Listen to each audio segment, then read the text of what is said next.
जय गुरु। आज आमर ये जो सांब दशमी आमर पुरपल्ली रे ये पुराण कथा बा पुराणा कथा को बजई रखी आज जहाँ जहाँ करुँच सूर्य को पूजा करुँच श्रीकृष्ण पु श्याम को जो व्याधि होता से व्याधि मुक्ति तार माँ जो पूजा करते सेटा को बजई रखी आज करुँच किंतु मनीष जानिबा दरकार जुग माफिक बहुत जिनसर चेंजेस हुए बहुत जिनसर चेंजेस होती तेणु सबु पूजा पाठर ऊर्ध्वरे अछंती गुरु गुरुंकर आदेश निर्देश आ सबुर श्रेष्ठ होचंती सत्संग।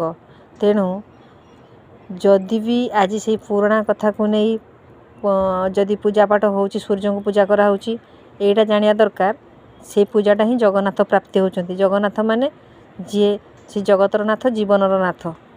तेणु जगन्नाथंकर गोटे आखि होचंती डाहाण आखिटा होचंती सूर्य आउ बाम आखिटा होचंती चंद्र एटा तेणु से पूजा ही जगन्नाथ पाखक जाउछि।